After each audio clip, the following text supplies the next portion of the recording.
Hey man, we got him at a different time this week, but y'all know what it is.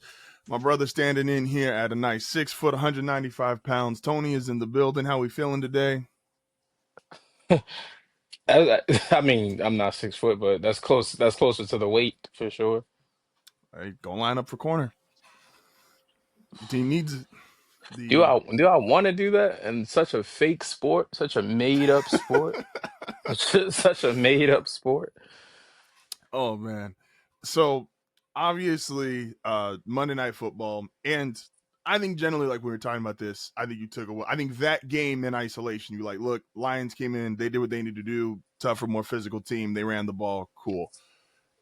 What did you take from that game besides it being an isolated moment, which every team's going to have a handful of these games? Do you feel like that game though is going to like leave an impression or how this team is going to play going forward, or do you think it's isolated just to that game? It's not isolated just to that game because a lot of teams are going to try to use those same things to attack the Ravens' defensive front, which is injured to say the least, is banged up, is not the deepest group.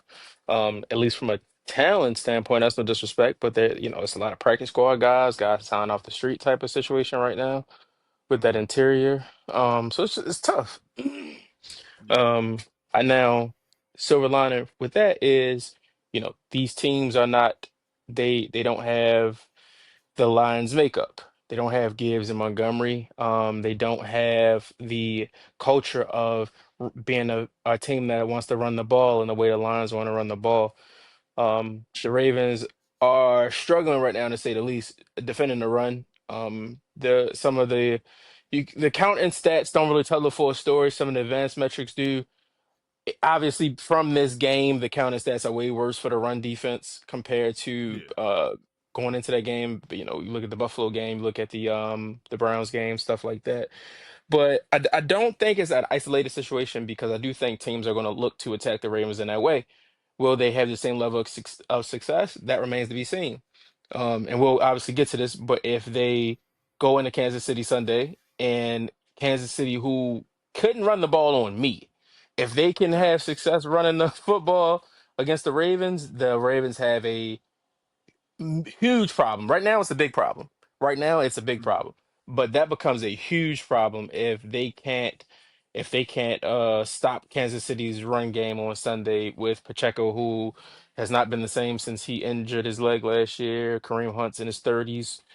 And the quarterback's the leading rusher. So it's like that Yeah. you just have to win, the trenches. Do you feel like, and this is kind of two-part question here, is a the Ravens are one of the few franchises you could say, like it's a historically defensive franchise. I would argue For it's probably sure. them, the Bears, and I'm probably missing one of the team, but like these iconic franchises Steelers. with great defense. Steelers, yeah, Steelers, absolutely. And so is it weird to see a team that is so drastically different? Now, on the contrast, this is the best offense. This Lamar version of offense, not just this year, but this is the best offense they've also ever had. Is it weird as a fan seeing that giant contrast? And then B, heading into this Chiefs game, do you feel like, because right now we all can see the Chiefs are struggling. It's really tough on offense for them right now. Still no Worthy. We'll see if he plays. Still no Rasheed Rice because of the suspension. Does this feel like a must-win game against Kansas City?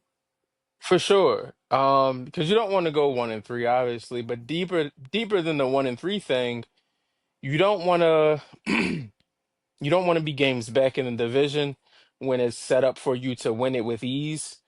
Mm-hmm. You don't want to go in there and lose again to Kansas City in a spot that you should win, even with the defensive deficiencies you have. Like that team cannot score, like they cannot put up Yeah. points.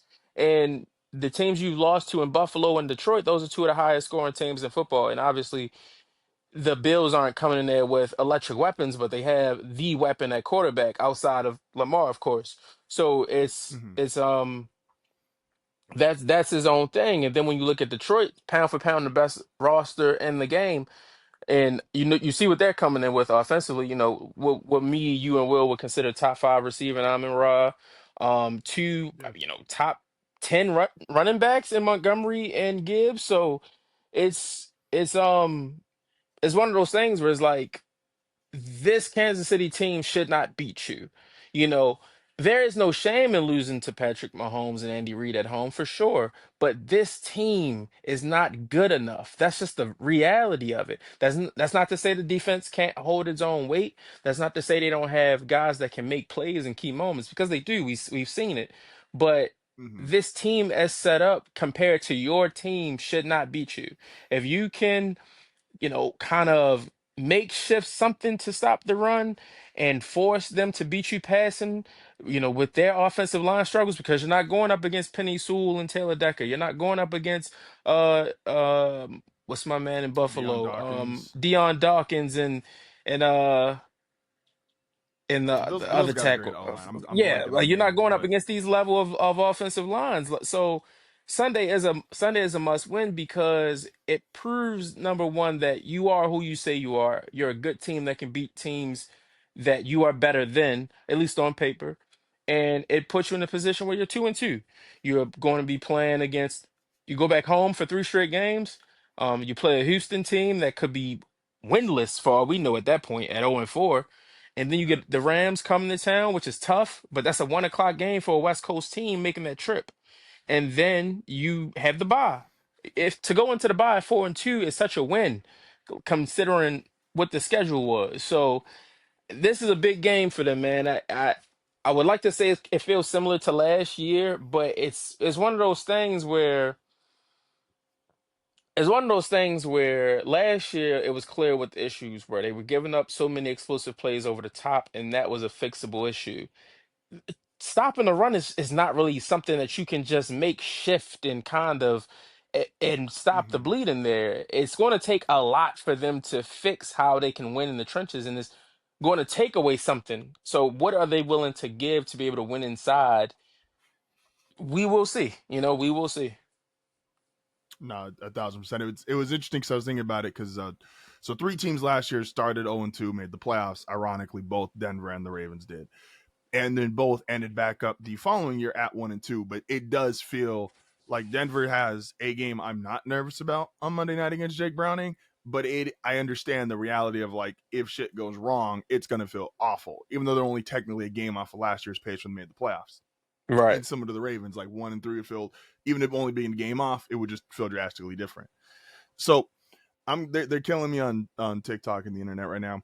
So I made a case. Now Mahomes, we all understand, he is the quarterback of the generation. He is the best guy, even with like these last couple years not being, the stats haven't quite been there. But I made the comparison, where at least for isolating Monday night, where I'm like, sometimes that's just going to happen to Lamar, because Lamar to me is very similar to Steph, where they both do something that nobody who's ever played the position can do. Any, like before Steph, if you took the shot Steph took, you'd get benched. If you ran like away from sacks behind the line of scrimmage the way Lamar does, you would not even be a high school starting quarterback. But because they're both so unique in, you just learn to live with those. Like again, Lamar might not get sacked 7 times again for 5-6 Mm-hmm. years, or until his true speed of as he gets older goes away from him.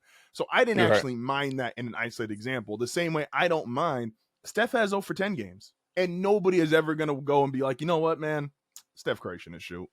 He's taking too many shots. Like that's just not a sentence said. Your thoughts on that? I feel what you're saying for sure. It's one of those things where you look at it and you say you can't on one hand praise him for the things that caused him to be sacked on Monday. It's just a tough, Mm-hmm. like, kind of medium there.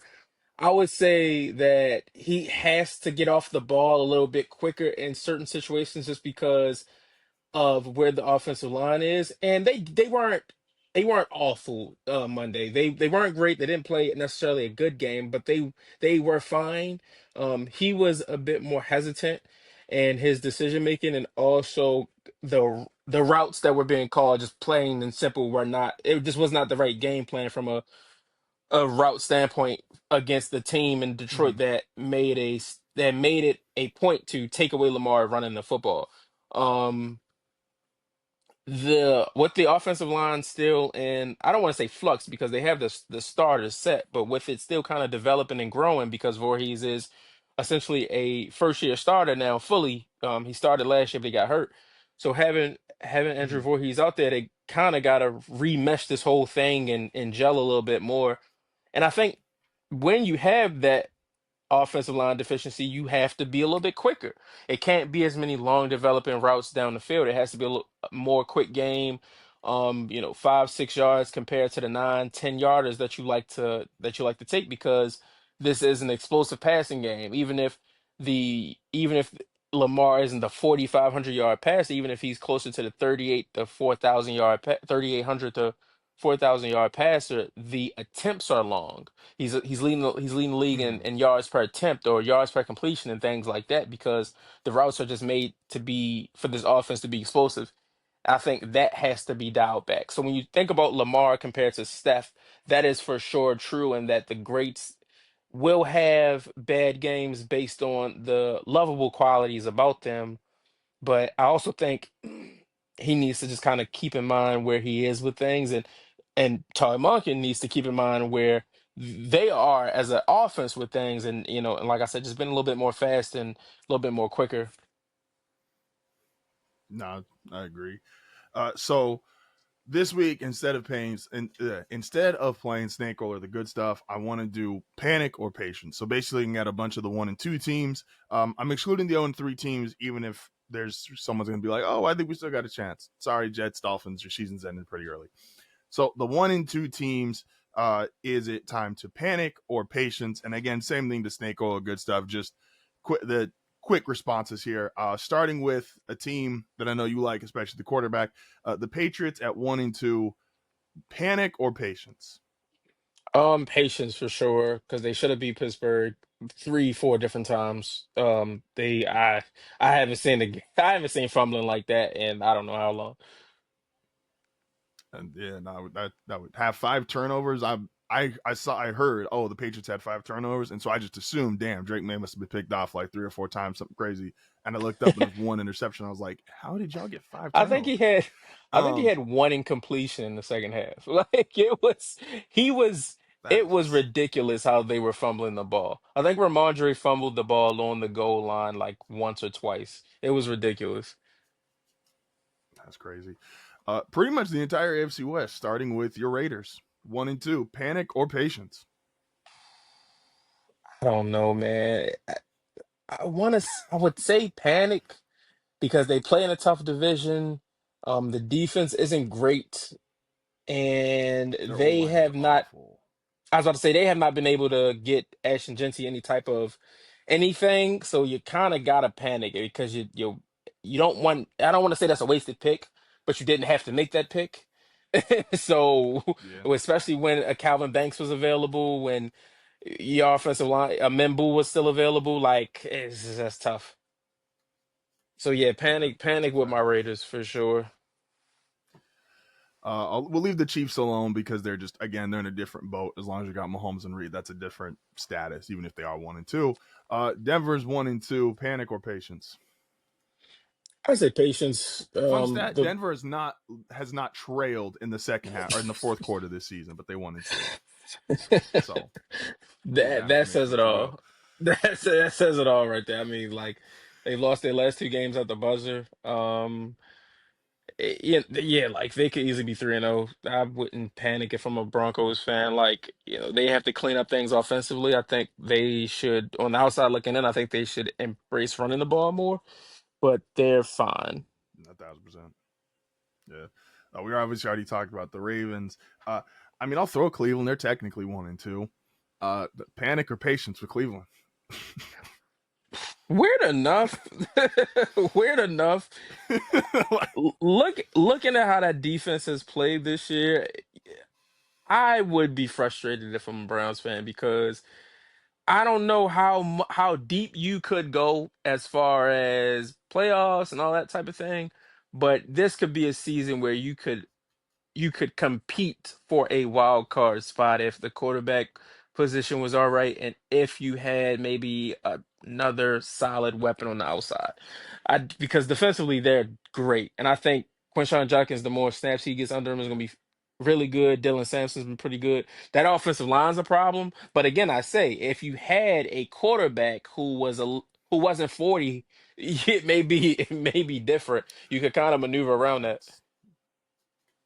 No, 1,000%. I'm skipping the Cowboys. They're also 1-2. This is no CD. There's this.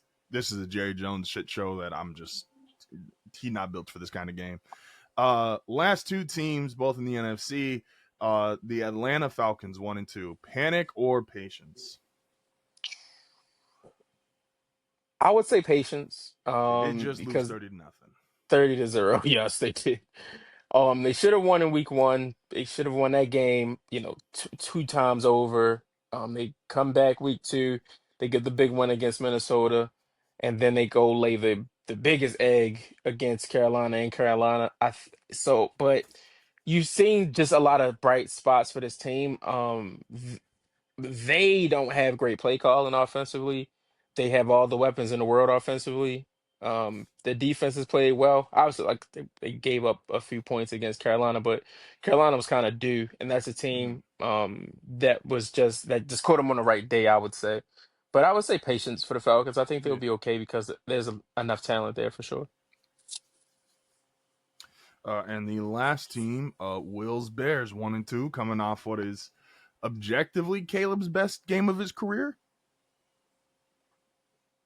I would say it's got to be patience for sure. You can't. It's not. It should. Now, if it was 0-3, it'd be panic easily. But yeah, Yeah. they should have won week one, and that's a damn theme as I'm going through these teams. You should have won in week one. You should have won, but they definitely should have won in week one for sure. They let that one go.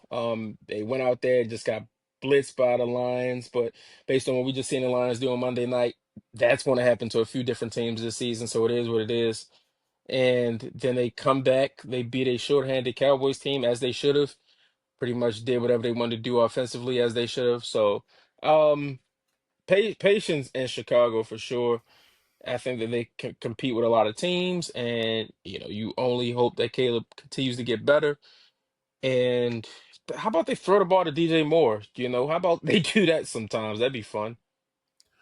That's that'd be helpful. Although Will and I were talking yesterday, and I was like, I kind of think Rome is outplaying DJ. Now, some of that could just be targets and favoring a receiver, but like Rome looks like it in year two. Like I know the stats maybe aren't quite there to justify that statement, but just watching him play, I'm like, Rome looks like it. Like he is going to be wide receiver one by, if not the end of this season, very early into next year. But see, that's the thing. If Yeah, if man. Rome Odunze is wide receiver one, if DJ Moore is your wide receiver two, you should be even better. In a great spot. No, 1,000%. Will and I were talking where it's like, we agreed like the Packers have more overall players as far as like receiver tight end, but Chicago has like I would take Rome and DJ Moore over any Packers receiver currently. And I would probably take Cole Kmet. I understand Kraft just had a great game last Thursday. Like I would take Cole Kmet and we'll see what Colson Loveland turns into. Like the Bears have high-end skill position players. Like this was part of the narrative last year of like Caleb's going to a great situation is because it wasn't their pick and because Carolina was awful and they still had all these good players. But, it's the Bears got guys. The Bears got guys. They should be better on offense. Obviously, last week, I just want to see what they do against the Raiders because, yes, the Raiders don't have a great defense, but the Cowboys might have the worst defense in the league. So I'm like, you don't got to go out and throw 4 touchdowns, but this can't be your one touchdown, 150, 100. Like, this can't look at the game of struggles. Like, the Raiders aren't good enough. Like, Max Crosby gets you once or twice, fine, that's going to happen. But other than that, this should be a game the Bears win. And you go to 2-2 on the bye. And that means my prediction of the Bears making the playoffs because I like Chicago still fits. So, hey, man, They got a week appreciate you. 5 As bye. always, don't forget you can take They got a week 5 bye. God damn. It's tough. Okay. That's a tough. It's a. I don't know why, and I know it's for geographical things, and I know why. It's just stupid to me that like every team just doesn't have like a fucking week 10 bye or week 9 bye. Like I don't why there's not just. I get it for money. They don't want to just turn no football for a week, but Right.